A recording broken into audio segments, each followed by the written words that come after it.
From KUNC and the NPR network, this is In The NoCo. I'm Erin O'Toole. Evacuating thousands of people during a natural disaster is a lot more complicated than simply telling everyone to move to safety. A wildfire or tornado in Colorado, or the hurricanes that recently struck the southeast U.S., often hit vulnerable populations especially hard. Think elderly folks, people with disabilities, or people who can't afford to quickly pick up and leave. Carson McPherson-Krutsky is a researcher with the Natural Hazards Center at the University of Colorado Boulder. In a new study, Carson laid out what she's learned about how communications during natural disasters help save lives, or in some cases, fail to help. She conducted the study because officials with FEMA, the Federal Emergency Management Agency, wondered why more people didn't take advantage of shelters that set up during hurricanes.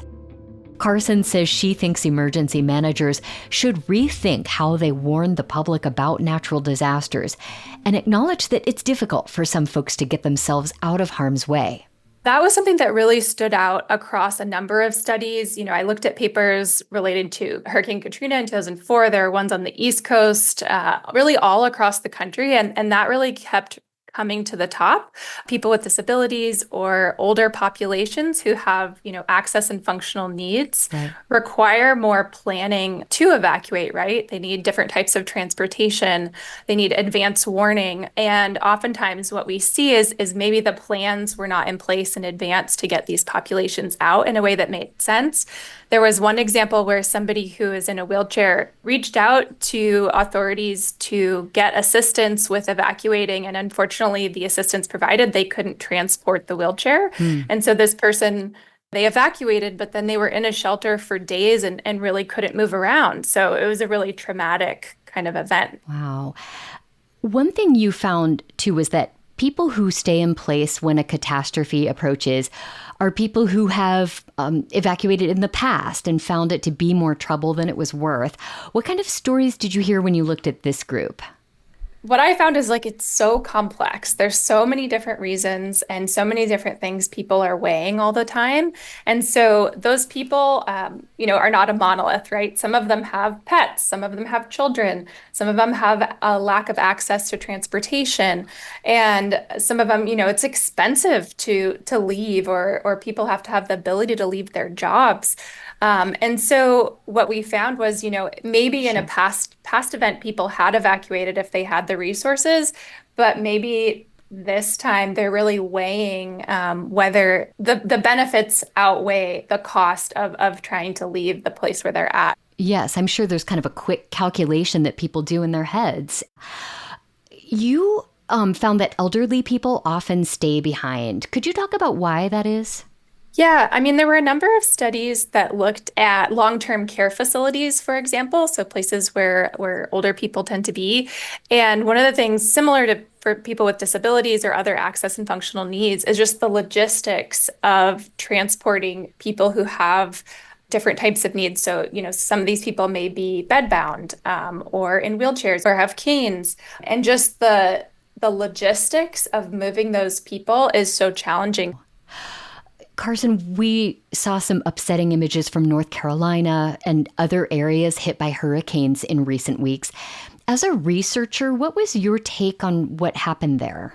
I think in North Carolina, what struck me was just the amount of uncertainty. I think people living there didn't anticipate the level of destruction. And so much of it was the secondary hazards of flooding that people don't always associate necessarily with hurricanes. And so I think what struck me is just how much work we have left to do as scientists to communicate that uncertainty and really help people personalize what these risks look like on the ground so they can make decisions going forward. Your research generally focuses on hurricanes and tornadoes. We certainly have quite a few tornadoes on Colorado's eastern plains. What did you learn about who stays behind during a tornado and how they could be helped more?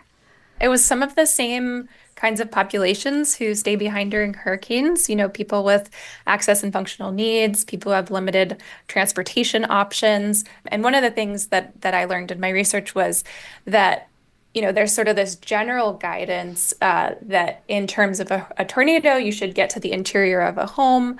But for some levels of wind speed, so if we're above 160-mile-per-hour wind speeds, even the interior of a home may not be sufficient to stay safe. And so I think there's work we need to do in terms of communicating that.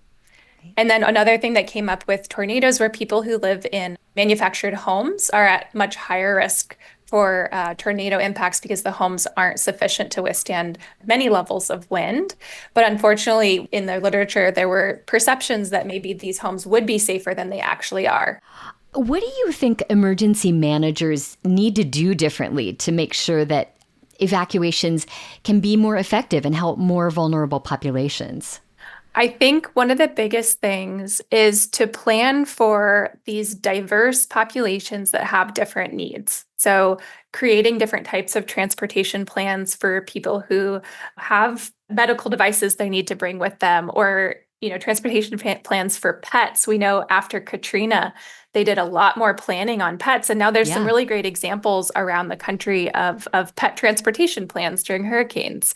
So really targeting our planning for these issues that we're seeing in these specific populations who could benefit from it. And you talked about needing to communicate differently when it comes to relaying the risks of not evacuating. What ideas do you have about communicating those risks more effectively? I think people always resonate with information when they can really put it in perspective of their own values, their own situations. And so the more we can do to help people understand, this is the level of flooding we're expecting in your neighborhood. This is what it might look like. These are the kinds of damages. This is how uncertain or certain we are about it. If we're able to personalize the information more, that can be really helpful. And then also just help set people's expectations of what kinds of support they can expect or not. And hopefully communicate more about what people's options are. So, like FEMA mentioned, they have all of these amazing shelters that are meant to withstand these major winds for people who maybe couldn't evacuate sooner, but people don't always know about it. And so doing a better job of really communicating, how do you find these shelters, who can access them, and when should they be used? And there's something else that strikes me here, which is that if we look at the vulnerable groups who don't evacuate, there can be almost an element of shaming of the poor when we see photos of who is left behind. What are your thoughts on that? In disasters across the board, we see that people who are most vulnerable see the biggest impacts after disasters. And it's for a lack of planning for those populations, right? It's not because they're doing anything wrong or differently, but it's that we haven't created resources or planning that supports their specific need. It's unfortunate that comes into it, that shame piece, because I think it's really just thinking more about the equity of how we're developing emergency response and planning in a way that really supports all different types of people who have different resource limitations. Carson McPherson-Krutzke is a researcher with CU Boulder. Carson mentioned she met earlier this week with FEMA officials to talk about how they might rethink some of their emergency communications based on what she found in her study. That's it for us today on In The NoCo. I'm Erin O'Toole. Thanks for listening.